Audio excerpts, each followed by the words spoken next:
Hey everybody, it's Dan with Pain Free You. Today's topic, I'm not sure if I'm going to either name this one, "What about the past?" or "Should we revisit old traumas?" And so, doesn't matter what I name it, you'll see it when you see it. So, where I'm going with this one is, over the past year or so, I've gotten the benefit and I've been privileged to interact with a couple thousand of you guys, whether it be YouTube or Facebook, thousands and thousands of comments, probably hundreds of conversations, whether it be through Messenger or on the phone, some coaching and all that kind of stuff. And a common theme that I hear is that revisiting the past traumas made me worse. Okay? Anxiety goes up, stress, symptoms flare, all that kind of stuff. And unfortunately, in the TMS community, there is a belief that we should go back and dig up the past, and that we need to do that over and over again until the pain stops. And it's very easy to conclude, if you are doing that and doing it for a while and the pain is still there, that you're missing something from the past, that we missed an experience or an emotion or a trauma or something hidden deep in the unconscious. And so we keep digging and we keep digging and we keep digging, and we don't realize that we've dug ourselves into a hole called trauma. And so I just had a conversation this past weekend with one of the viewers of my Facebook and YouTube videos, and we got talking about how she's really having a tough time. Insomnia, nightmares, anxiety, all through the roof. And what we concluded, and this was simply an observation, was that this work that she's doing to journal about the past or feel her emotions about the past brought up a bunch of really ugly stuff. Unfortunately, this young lady had a very traumatic first marriage and an ex-husband who was, we'll call it, batshit crazy, right? One of these ex-husbands that you hear about or see in the movies, and they just go nuts when the marriage is over, and they become threatening and abusive and banging on the doors and windows in the middle of the night and restraining orders and all sorts of horrible, threatening, scary stuff. Very traumatic. And so what this young lady found out is that through this doing of the work and going back and revisiting and journaling about and writing and feeling these emotions about those past traumas, she started having nightmares about this ex-husband, which caused her to have massive insomnia. And as you can imagine, the anxiety started to go through the roof.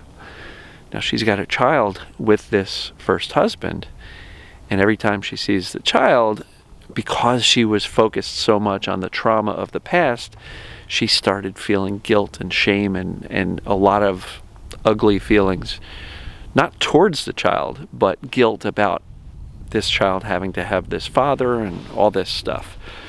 And so this, I'll say, repetitive visiting of these past traumas was absolutely not healing in any way, shape, or form.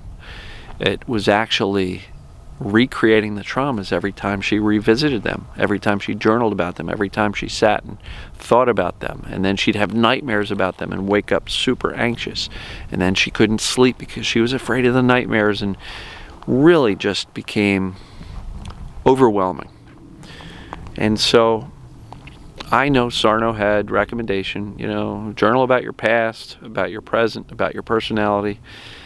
But I will caution you and just suggest you to be observant of how you react if you start looking in the rearview mirror. Because if you look in the rearview mirror and it sketches you out, it stresses you out, it freaks you out, and you start having a massive increase in symptoms, well, look, sometimes the answer is you're going to get worse symptom-wise before you get better, and push through it. So in the example that I gave you with this young lady, she had been doing this for a long time, like months and months, and kept on revisiting, feeling like she was missing something, and just was doing what she was supposed to do by journaling about the past, and she was digging herself into a hole, and then feeling like, now I can't get out. And so my advice to her was, just observe, trust yourself, trust your instinct. If this practice of looking behind you isn't helping, and it's making you worse, then please, please, please listen to your intuition and stop looking behind you, right? And where does that bring me? That brings me to, well, what do I suggest? Look, if you're going to look behind you, I think it's useful to do that to figure out why we're here, why we are where we are. I'm not a big proponent of go remember and relive all of the past traumas over and over and over again, dozens, hundreds of times, until the pain goes away. Because again, we re-traumatize ourselves. The brain does not know the difference between a real experience happening right now, like real something bad shit going on right now, or something you visually well, basically, that we remember and we visualize what happened in the past. Your nervous system, your body responds with the stress response as if it's happening right now, because the brain can't tell the difference between what we're imagining or what's real. And so, by constantly going backwards and backwards and backwards and trying to do this digging up and feeling the feelings from the past traumas, we're literally inviting ourselves to go back and be that 20-year-old girl who was married to a crazy-ass ex-husband, or inviting ourselves to go back and be 5 years old again as we had a father spanking us, or an uncle abusing us, or God knows what we've been through. And if you view it this way, if your best friend said, I was raped at 15, I want to go back and revisit that experience so that I can heal from it, and I'm going to do that every day, what would you tell him? You'd probably be like, why do you want to do that? Why do you want to visualize that over and over again? That's awful, right? And so sometimes my belief is that in order to let this past trauma go, we've got to stop clinging to it. We've got to let it go. How do we let it go? Through choice. We have a choice as to where we put our intention and focus throughout the day. I'm sorry, I just don't believe that focusing on everything that ever happened to us that was bad and traumatic is a way to be happy right now, and less stressed right now, and free of pain right now. So my recommendation is, I always talk about emotional discovery.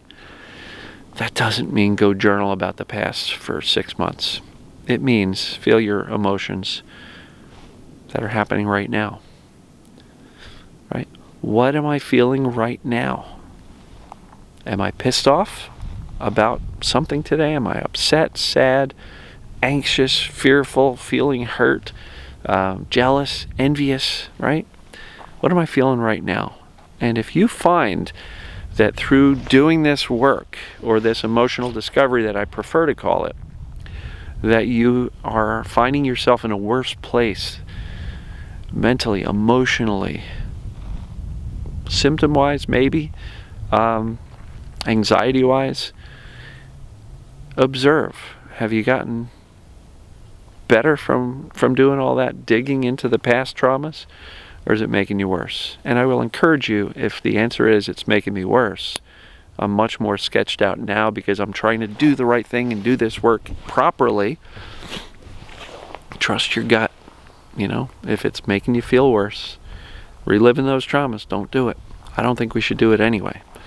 Just look back and say, yeah, I've been through a lot, and that's why I'm the way I am, and that's why I am where I am now. But I'm going to shift my focus to my right now emotions. And if all your emotions are about symptoms, sorry, you're very much distracted, and you're probably going to want to look beyond the symptoms and say, what am I feeling right now? What emotions am I feeling right now? And so I hope this makes sense.